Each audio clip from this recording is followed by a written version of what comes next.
Magandang araw mga ka-Aldab, welcome po kayo sa aking YouTube channel.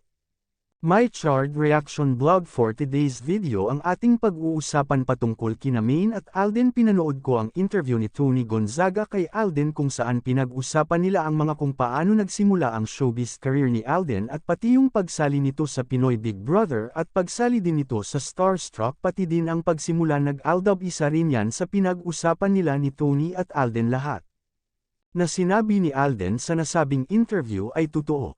Lahat bukod lamang sa isyo na palagi na lang na tinatanggi nina Maine at Alden ang kanilang relasyon na sinasabi nila wala silang relasyon at wala daw di umano silang anak o love child. Teka lang muna Tony Gonzaga, ito lang ang masabi ko sa'yo ay paano aamin si Alden dapat ni Tony Gonzaga kung ano talaga ang mayroon o may namamagitan sa dalawa kong picture ang ipinapakita mo sa monitor. Opinyon ko lang mga ka-Aldab, na sabi ko na to sa mga nakaraang video natin. Paano hindi aamin kung walang video kung ang pinakita mo ay isang post mula sa Twitter galing sa isang admin nag-Aldab at picture ni Maine at Alden, yun lang ang ipinakita mo kay Alden. Paano hindi yan?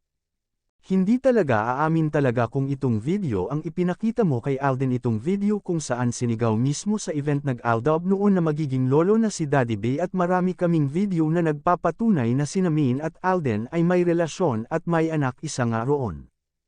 Itong video na ipapakita ko sa inyo ngayon, itong video sure ako na dapat ipakita ni Tony kay Alden, kulang kasi ang tanong at walang video kung itong video na ang ipinakita ni Tony. At ganito sana ang tanong kay Alden. Alden, may nag-send sa amin nag-video clapping, may nag-send sa amin nag-isang video, ito yun ipakita namin sa'yo, kuha raw sa isa sa mga event nag-Aldab kung saan sinigaw mo raw ang mga ito na magiging lolo na si Daddy Bay.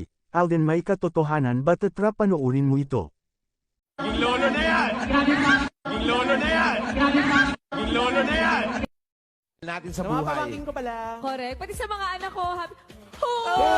Ano kaya ang reaksyon ni Alden kapag nakita niya yang video na ipinakikita sa kanya ni Tony Gonzaga, na tulad nito hanggang hindi nila ito ipakita ang mga video na hawak ng mga admin, hindi matatapos ang isyo kasi may video kasi. Ano yun, for the show lang ba ang tatawagan nag mommy at daddy sa isa't isa? Ano yun, lokohan of cam? Okay sana kung sa Itbulaga lang, pati ba sa event may sinusundang script na kailangan magmukhang sweet sa harap ng mga fans tapos sisigaw nag magiging lolo na si Daddy Bay.